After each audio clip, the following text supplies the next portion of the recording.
Welcome to the Hire Truckers Podcast, where we interview experts in driver recruiting. We provide industry insights, marketing trends, and motivation to help you level up your recruiting game. Welcome to the Hire Truckers Podcast. I'm your host, Ginger Craddock. Today, I am so eager to share Ellen Voie's book, From Dispatcher to Disruptor, One Woman's Journey to Drive Gender Diversity in the Trucking Industry. And you guys, she has done that with such grace and strong leadership and collaboration. I can't wait for you to meet Ellen Voie if you have not already met her. And we're going to unpack some of the important pieces of her newest book. So Ellen, welcome to the Hire Truckers Podcast. Thank you so much. I appreciate you having me on. So let me paint the picture. So those of you who don't know, Ellen is the founder of Women in Trucking.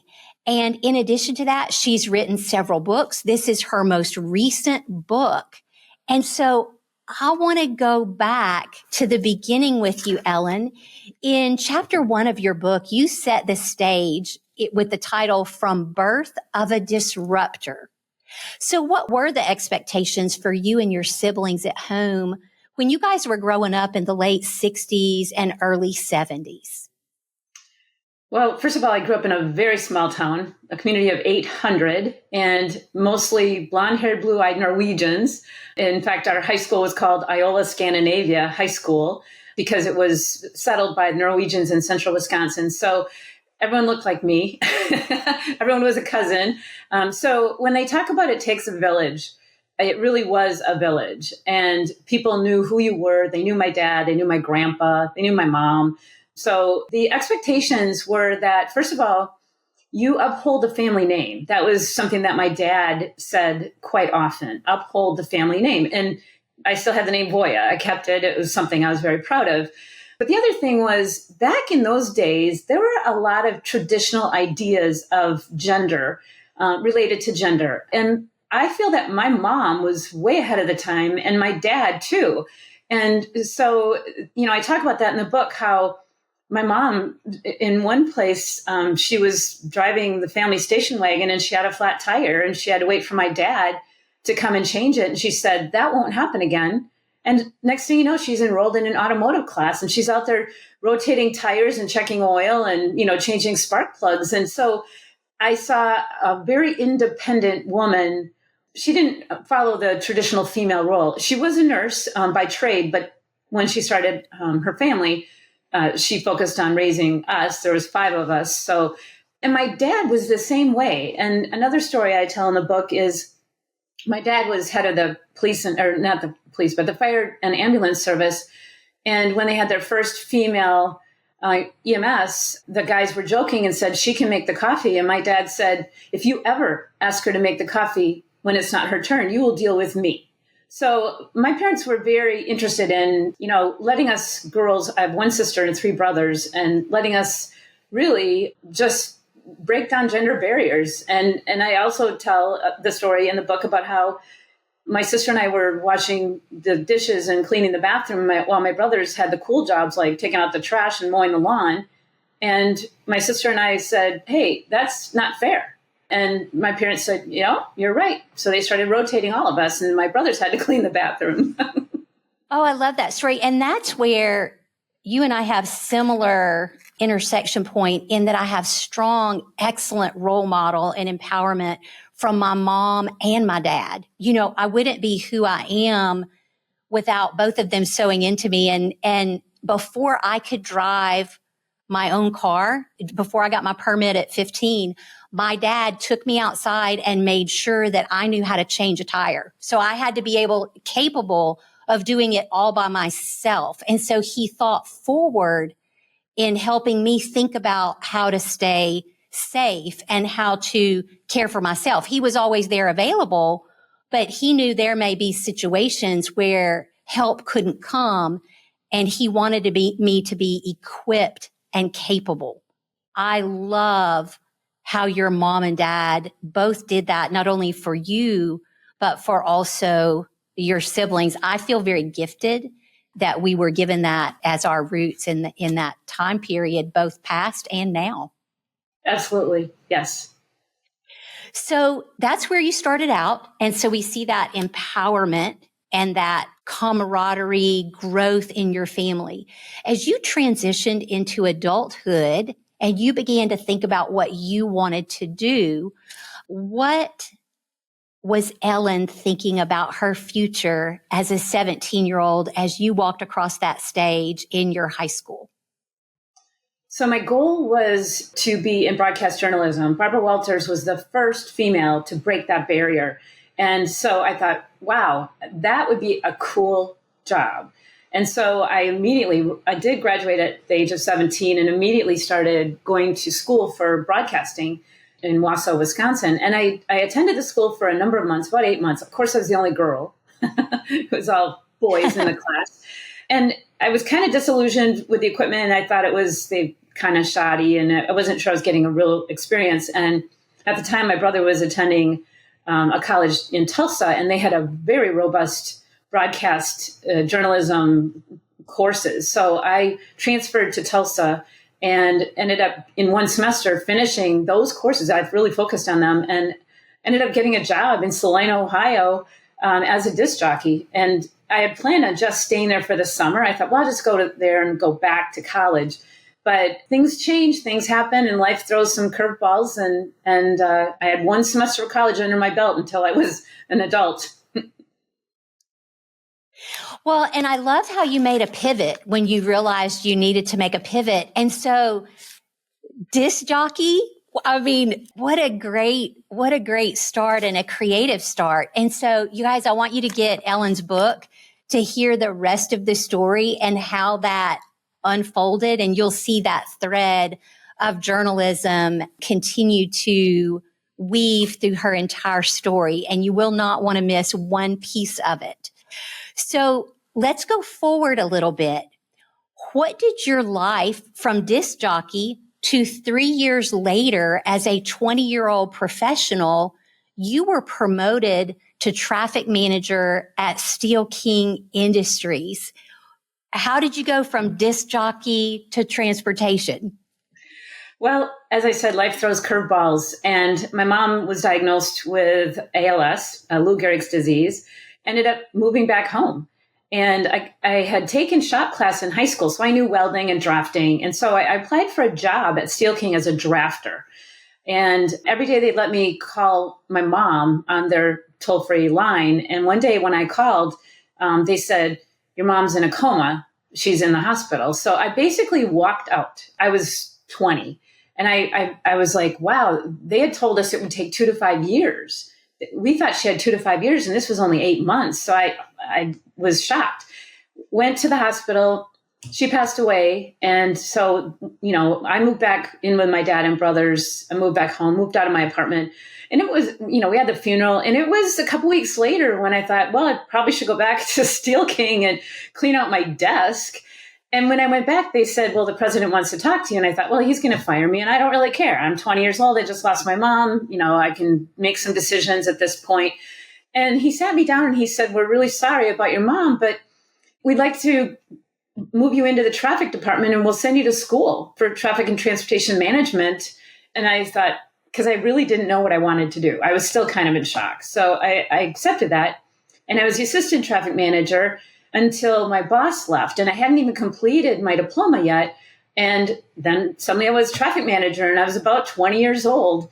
And we had all raw steel coming in and material handling equipment going out. We had 3 of our own trucks. We had 3 plants. So I had 3 drivers who reported to me. And this was before deregulation. And we had freight that wasn't easily damageable. And it was very expensive because it was so heavy. So everybody wanted my freight. And it was a different world then. I'd get offered pot. I'd get offered dates with brewers. And I'm like, get out. And it was a whole different world then because everyone had to go by the same rate. So things have come a long way for the better. And one instance in the story, I had a gentleman come in to apply for a job. And he said, I want to talk to your boss. And I said, well, my boss is the owner of the company. And he said, well, look, I've been driving trucks since before you were born. And I said, okay, then you can't work for a woman, you know? And so I didn't hire him. But I think they really didn't, I think they had a hard time realizing that a 20-year-old blonde was in charge of all that, the inbound and outbound freight. But I did complete my diploma in traffic and transportation management, earn that credibility. And after I started my family, I used that to do consulting for 18 years. So I used that, that knowledge to continue. Well, and that was a follow-up question I had for you is what are some of the ways that you overcame those stereotypes of being too young, being a female, and not the perception maybe external of you not knowing what you were doing. So unpack that a little bit more for me. I hear education. Mm-hmm. Unpack that a little bit more for us. So I would say the diploma in traffic and transportation management was very useful because a lot of traffic managers didn't have that. They kind of worked their way up. So I did have, and it was a hard course that I didn't play the female card. It was, I am here as an equal. And if you can't respect my position, then we can't do business. And so I think being a professional, working hard, that was the biggest thing. And establishing credibility. And that's hard to do when you're young. But once you establish credibility, you start getting the respect of the people around you. And one story I talk about in the book, I had taken shop class in high school. That's how I knew how to do drafting. And the guys in the shop, the welders, they would every time I'd walk through with a hard hat on, they would just tease me. And one time I said, all right, come here. And I took them around and they had a wire feed welder and I had learned with a stick welder. And I said, come on, I'm going to show you. I know what I'm talking about. And I did a perfect bead and I had the respect. They were like, she knows how to weld. So it's establishing credibility and making sure that people know that when you're speaking, you are speaking from experience or knowledge. Absolutely. And my husband, he took a shop class in high school and learned HVAC and he learned to weld and pulling a perfect bead weld, that takes a tremendous amount of skill and mastery. And so I love that you used education as well as skill and you respected others. You required that of them reciprocally. So all three of those points are key. Yeah, that's incredible. Now let's take a minute to thank today's sponsor. Do you hire truck drivers in hard to fill areas or do you need help creating efficiency in your recruiting department? You're not alone. With 50 plus years experience, Trucking Clicks specializes in data-driven strategies, industry-leading customer experience, and custom solutions that'll get you to your goal. Trucking Clicks is your go-to place for high-quality, direct leads at scale. Visit truckingclicks.com or call 512-982-0816 today. So when we talk about leadership, in your story, there was a male leader that gave you this opportunity and promoted you when you went back. First, I'm sorry for what happened with your mom. That is very painful at any age. How did, or in what ways did coming back from that and feeling the emotional weight of that, but then also being presented with this opportunity to move forward in your career, are there aspects of that work that helped you navigate the pain and heal over time? Because it's not a small thing to lose a parent at any stage in life. How did that fortify you? Well, I would say that the distraction of taking the class, the traffic and transportation management, and it was very difficult. It was how to read tariffs and audit freight bills. And, there was a lot of history in there and that sort of thing. So doing that and also working in the traffic department, which was all new to me. So focusing on learning the job and then, getting the education. And then it wasn't that long after my boss left. And so then the president of the company sat me down. He and the vice president called me in, sat me down and said, well, your boss is leaving. We would like to promote you to the role of traffic manager, but we're going to tell you that if you can't handle it, you will be fired. because we can't demote you again. And I said, oh, I've already been doing that job. Wow. So the way I'm wired as a female is very different than many of my friends. I high value candor. And so in hearing what he said, that directness, I hear your response that you're like, well, I've already been doing that job. So there was a level of confidence, but I'd like to ask, how does candor and directness land with you? Because you were really young when that happened. And how important is that for a career that develops over a lifetime? Well, I'm glad you asked that, because one of the things that people always say that, when they hire someone, they're looking for someone with the communication skills. And so I think candor falls under that. It's the communication skills. And I've always been interested in communication. And I have my undergrad is journalism communication, and my graduate degree is actually in interpersonal communication. So I feel that I've always been that kind of a straightforward, say what you're thinking, which could be offensive to some people who aren't used to that kind of being forthright. But I think that when you're in a job that people don't normally see someone who looks like you in that job, you have to be straightforward. You have to state what it is that you're looking for or what you need, because if you beat around the bush, they're not going to get it. Absolutely true. I spent my young formative years in the deep South in Alabama. And so to your point, you came from up north. And so candor oftentimes is more palatable or expected or not seen as disrespectful.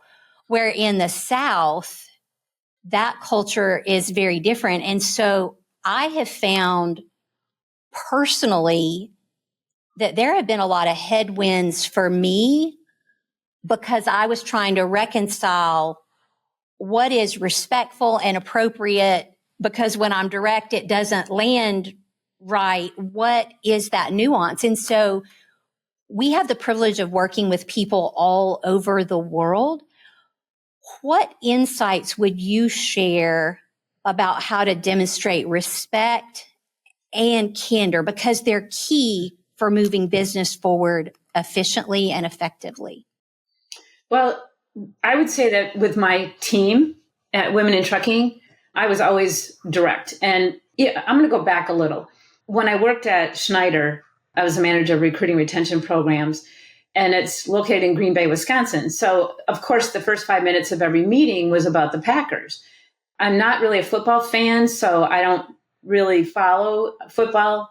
Doesn't mean I don't like the Packers, but I was accused of not using small talk at the beginning of a meeting. I would come into a meeting and say, all right, let's get started. And that worked against me for some people because they didn't like it. Now, for me, I'd rather have someone come in and say, all right, let's get this meeting started. So I learned that maybe you need to read people more and see what kind of conversation do I need to have with you. And we did that at Women in Trucking. We all took the Strength Finders test so that we could learn how to communicate with other people based on what their strengths are. So I think that's really important. But again, we're going back to education and knowledge, not just, my background. So I think that was a big part of it.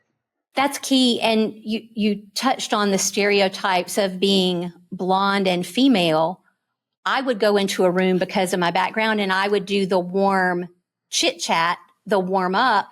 And the perception was that I didn't know my subject matter or that I was not competent. And so it's interesting how stereotypes from any side can be construed in a way that is unexpected. They thought that some feedback that I got was because you're warm and friendly, that you're not competent or knowledgeable. And so it's so interesting how these stereotypes exist and present themselves in our personal life and our business lives. Absolutely. One of the things that I appreciated most about your book, as I watched your career unfold and as you tell the story, is my perception is you delivered the directness with respect. And so there is something about that nuance of directness with respect. And to your point, reading the room. Is there anything else along that line that you would add for people early career, mid-career, that would be helpful to them along this line?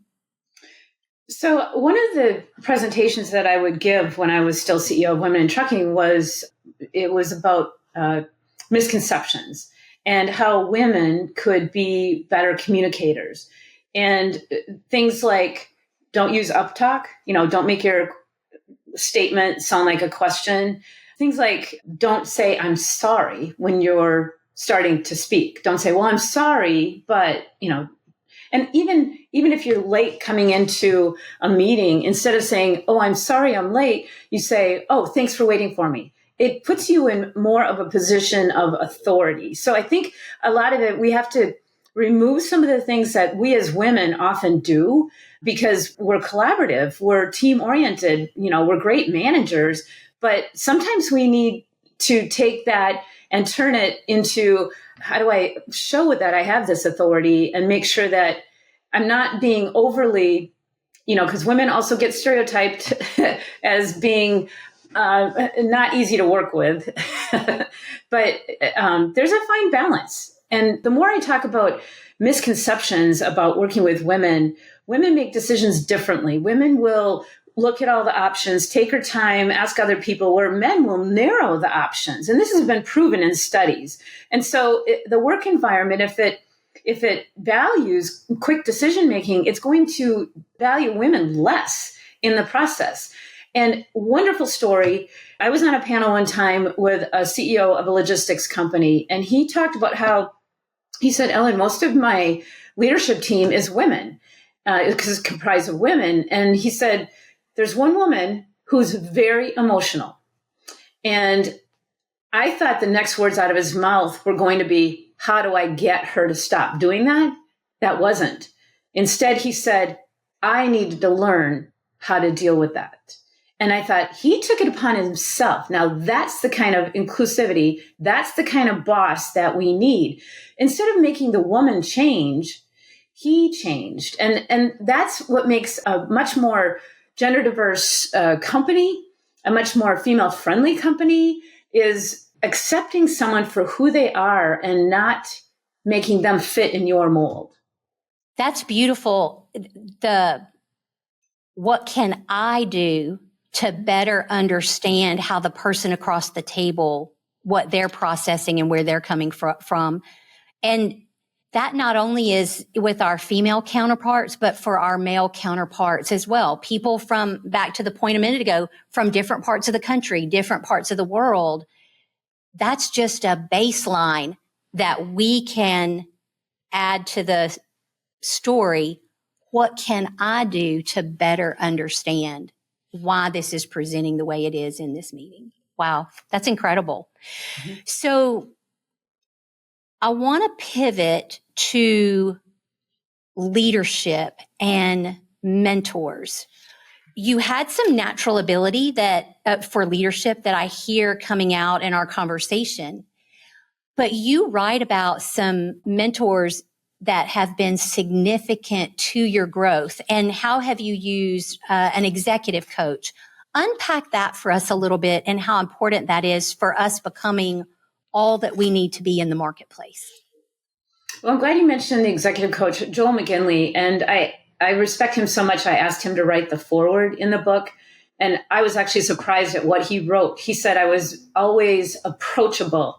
And I hadn't thought of that, but as a leader, I always was trying to learn. And so my sessions with Joel, as I mentioned earlier, we would do the Strength Finders, and my board would do the Strength Finders test. My staff would do the Strength Finders test, and he'd say, well, Ellen, this is what you need to understand about how their expectations of you. So for example, one of the things that I was very much, I was not a micromanaging type of boss. In fact, we had a results-only work environment, meaning we had no vacation, no overtime, no holidays. You just work when you need to work, not even a set schedule on a day. And my staff was all very self-motivated. And I had to hire people who were self-motivated.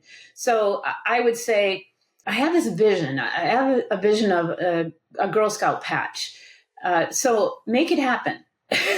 And I know that with my friend Shar, who worked for me from the very beginning, she would just take it and make it her own. And I'd be like, that's great.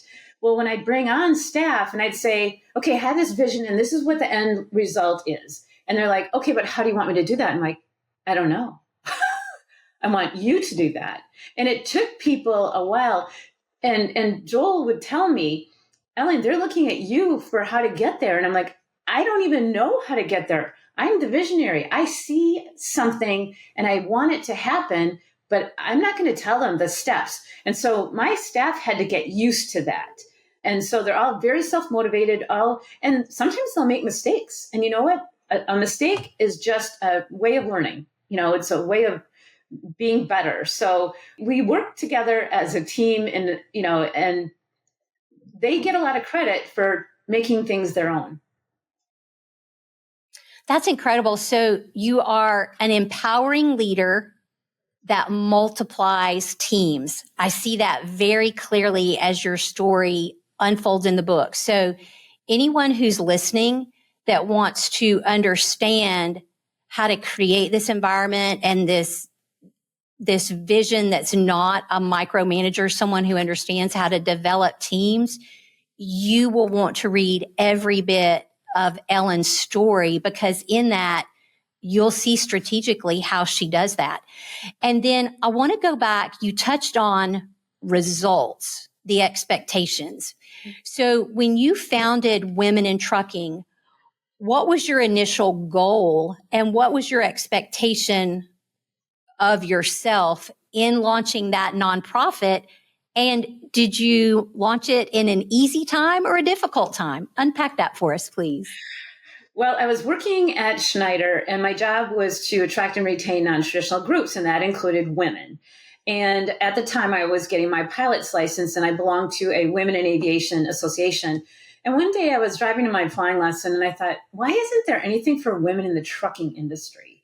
And so I copied a lot of what they did. In fact, our salute to women behind the wheel, where we honor them with red T-shirts, was a direct copy of Women in Aviation, because they take a photo of all the female pilots, whether they're commercial or private, once a year at the air show. And I want to do that. And I told the CEO that I was copying her, and she's like, yeah, go for it. I mean, imitation, that's the sincerest form of flattery. So it was really empowering women, giving women a voice. And at the beginning, there was no data. Companies didn't know what percentage of their drivers or their mechanics or even women in the boardroom or on the C-suite, they didn't track how many were female. And so when I'd start asking, like how many of your drivers are female, how many are technicians, they'd have to go look it up. And they're like, oh, wow. So then we started doing research, and so many organizations came and said, we want to help you. We had one in particular, the University of Wisconsin. And first they did a membership survey, but then they did one on truck cab design and ergonomics. And suddenly we were realizing that, wow, there's a lot of data out there that shows that women need some more adaptations in the cab of a truck. So the whole process meant I had to be providing information to our members that they didn't have. And one of my first board members, Lana Batts, said that. She said, all you have is communication to your members. They want to learn from you. And so the biggest struggles in the beginning were to get the data. And, now people are breaking things down. And I used to always raise my hand and say, do you have that broken down by gender, whether it was an insurance company or the government or anyone? And they'd look at me like, no. And now they are. So it's very important. And now we have lots of data on what are the challenges women are facing that might not be the same as for men. And what are some of the things we can do to keep women in the industry? And how many women do you have on your board? How many women do you have in your C-suite? How many female technicians do you have? So we have that data now, and that's what people are looking for. So you talk in the book about relationships and influence and connections within the industry because you began to form those in your 20s when you were working for the steel company. And so when you realized that data wasn't out there that you needed, there's a key partnership that really began to open that door and ask the question of fleets, how many female drivers they have. Will you share a little bit about that key partnership when you Sure. began to collect that data yourself in women in trucking? Sure. So the National Transportation Institute does wage and salaries and benefits surveys. And so they started asking their members, what percentage of your drivers are female? And so we started compiling that. And then the negative part of that is, who are you reaching? You know, the data is only good as who's responding to the question. Well, FreightWaves has a huge audience, and so they did a survey for us. And the results were pretty similar. But then our board said, we really need to move this in-house, and we need to start owning this information. And so the Women in Trucking Index was started probably about 4 years ago, maybe 5. And it's done annually. And it's, again, who are you asking? So it's members of Women in Trucking, which, again, doesn't mean it's everyone out there. So the data is only as good as who's responding. But ironically, government does not have that data. They have something that they call truck drivers and sales workers. And so their Department of Labor counts truck drivers in with someone who might drive a box truck and deliver Twinkies to a grocery store.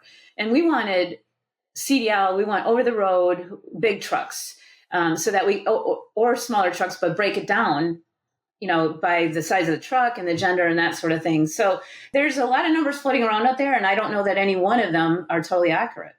So true. And for anyone stepping into leadership, what is the significance or the importance of understanding the data, of understanding how to make financial projections based on that? It's so you can see if you're growing. That's as simple as it is. It's, are we making an impact? Because numbers, I want to say numbers don't lie, but yeah, it depends again on those numbers. But I mean, one of the, like how many members? Women in Trucking has about 8,000 members, and how geographic is, how big of a geographic area? Well, there's about 10 countries, maybe 11 by now. And how big is the conference? You know, the first year it was 300, and last year it was 1,800 people at the conference. So those are all real solid numbers. And then, so membership growth, and then dollars.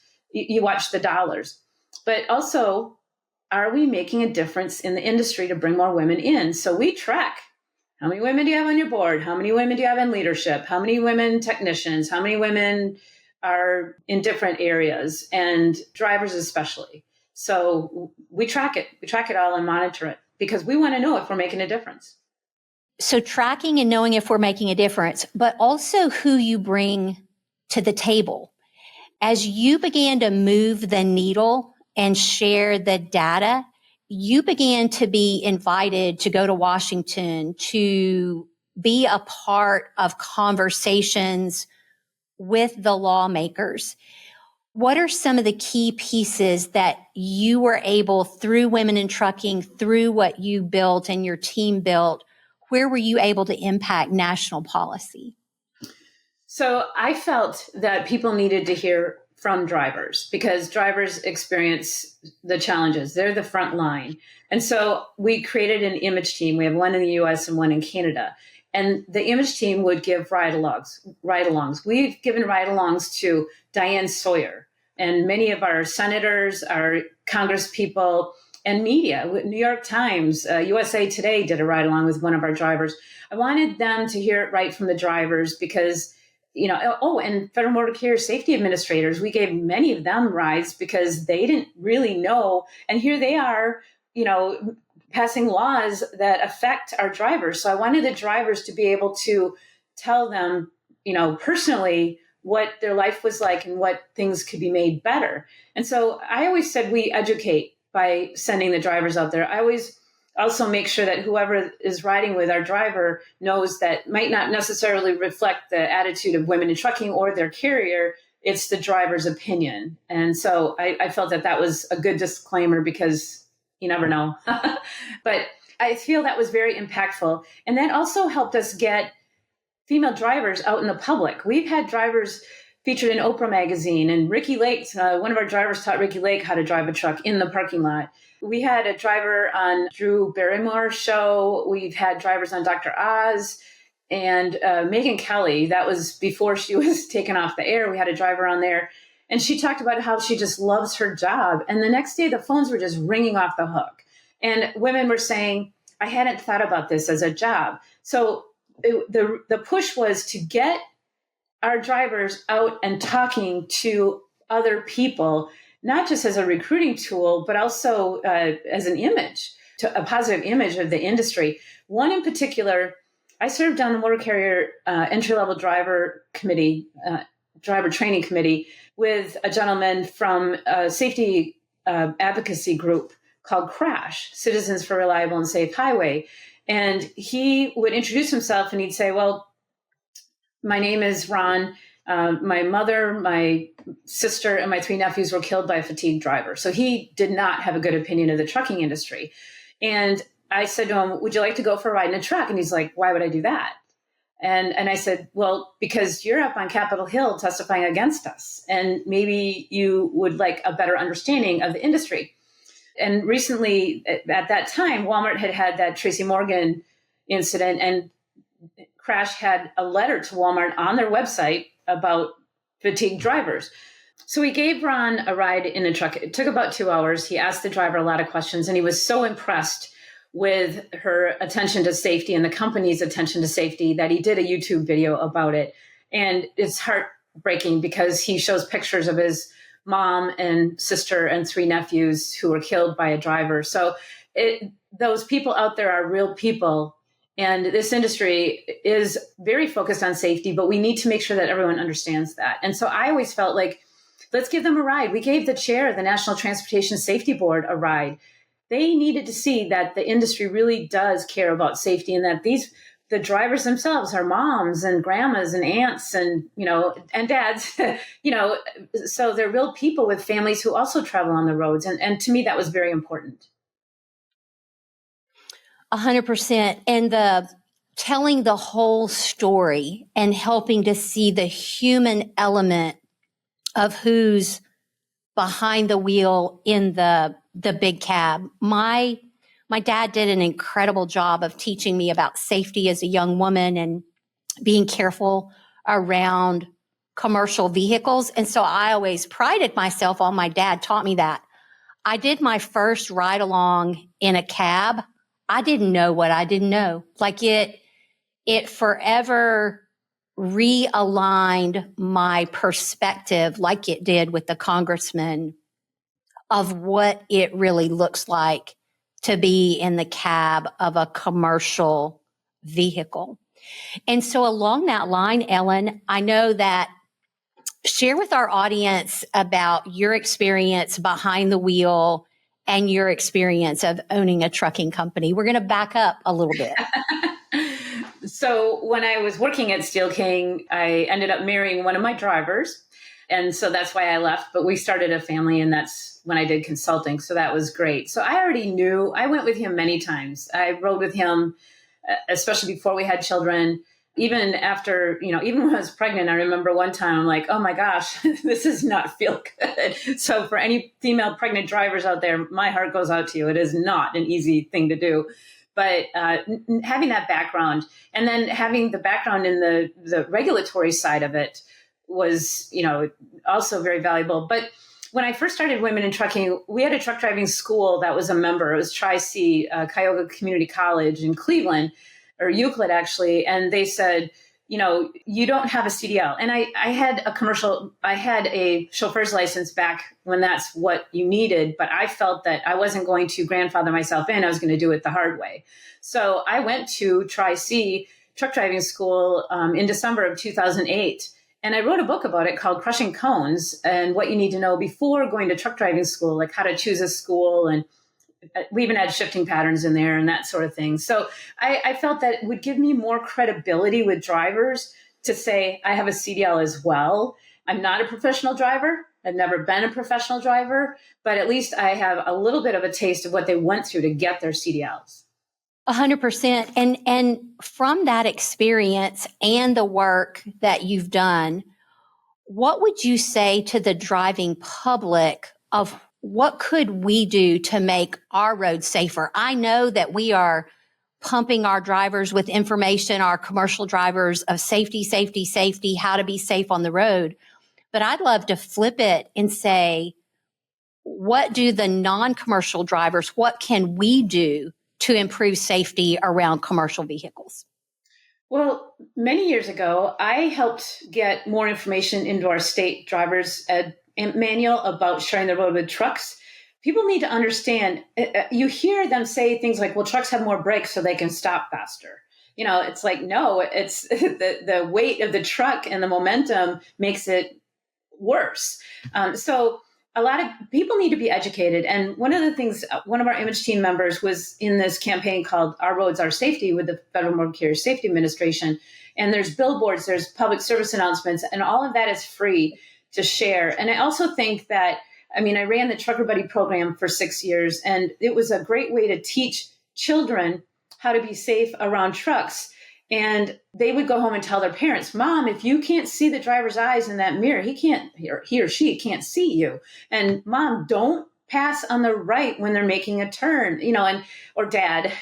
But I think there's so many things that we could be doing. And anyone in the trucking industry, take your truck to a school. I don't care if it's elementary school. I don't care if it's a high school. Go to a driver's ed class. Take the truck and then set up something around the outside. We do this with like a Harley Davidson group. Set up motorcycles all around the trucks and then have somebody get in the truck. They can't see a single motorcycle and they're shocked. So they need to realize that even though you're higher up in a truck, it doesn't mean that you have more visibility. And when I went to truck driving school, it made me much more aware of what truck drivers are going through with the motoring public that doesn't understand them and cutting in front of them and things like that. It's just, we need to better educate the motoring public, and we as an industry need to do that. And that's part of what our image team does.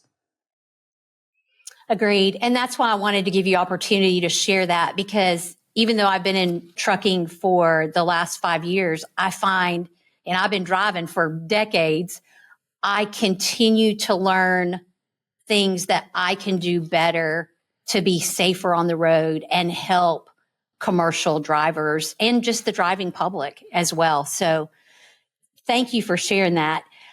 I want to pivot this last part to Ellen has disrupted the trucking industry in the most positive way with solutions. She went from a single disruptor finding solutions in the trucking industry to an army of solutions-oriented disruptors that are improving the industry. And so Ellen has been recognized with just multiple awards. So my question for you, Ellen, is share with us a couple of the awards that you have won and been recognized for in your innovation, and then wrap it up with the award that means the most to you. So, first of all, I have been so surprised by some of the organizations that have honored me. The National Association of Small Trucking Companies, I was their, Person of the Year, Industry Professional of the Year, National Home Delivery, and so I'm looking at these other groups that, are peripheral to the Women in Trucking Association and honoring me in that way. And there's two awards that kind of stand. Well, the most recent one was International Association of Top Professionals. And that has nothing to do with the trucking industry, but I was recognized as a top female transportation professional in that category. But a couple that stick out, one that had nothing to do with trucking was called the Cinderella to CEO Award. And it was based on the book Cinderella to CEO. And it had nothing to do with trucking. And I was shocked when, first of all, I was a finalist and then a finalist in my category. And then I'm sitting there and there's hundreds of women in the room and they went and voted. Everyone voted. And then they called my name. And I'm like, wow, this is pretty cool. I mean, there was some impressive people there. There are people in the military and people who had done amazing things. And I won the Cinderella to CEO award. So that was cool because it wasn't trucking. But I think the most significant one that benefited women in trucking the most because it added credibility was in 2012 when the White House, President Obama has what they call the Champions of Change. He created this Champions of Change, and they would recognize people who were disrupting, changing their region, their community, their industry for the better. And I was nominated and recognized for being a transportation innovator champion of change by President Obama. And my board was invited to go to the White House with me. We had a panel discussion. I was the only one there in the trucking industry. There was high-speed rail, there was aviation, there was, Atlanta Metro, and just people from all different areas in transportation. And it was just it was exciting because suddenly women in trucking is being recognized by the White House. And so I believe it added to the credibility and gave us a little boost in membership because people are like, wow, if the president thinks that they're doing something special, then maybe we should check into it. So that was my favorite. That's incredible. Ellen, thank you for being a disruptor for the good, not only in the trucking industry, but for the greater good in other industries as well as we can see in this recognition. So where can people find your book From Dispatcher to Disruptor? They can find it on Amazon, and it's available in a Kindle version, paperback version, and hardcover. And the audio one will be out in just a week or two. So working on that one. And so I would say go to Amazon and order it. But if they want an autographed copy, they can go to my website, ellenvoie.com. And I have some hardcovers here that I would autograph and then send them to them. And that includes shipping. So I would say go to Amazon and place your order. Wow. And that's exactly what I did 2 weeks ago. And I finished reading Ellen's book over the holiday weekend. And you guys, I showed Ellen, look at all my sticky notes, like this. So get the book. I just want to share with our audience that vision that Ellen had as a young woman to maybe be like Barbara Walters or share the news. You guys, Ellen has not just reported the news, but you guys, she has lived it. She has led through it. She's provided solutions, and she hasn't just reported it, but she's changed the lives of so many people because of her work. So get her book. I can't wait. Please share insights from the book because I'm pretty sure you're going to have some sticky notes when you read the book too. It's well written, it's enjoyable to read, and you will be wowed and encouraged by her story. You'll be challenged to see what can you do to disrupt for the good. Your voice matters, and you can find a place to disrupt for good. Ellen, thank you so much. Thank you, Ginger. I really enjoyed chatting with you. Thank you for joining us today. Our goal with the Hire Truckers podcast is to provide industry insights, marketing trends, and motivation to level up your recruiting game. If we added value, take a few seconds to share this with your network. Have a great week.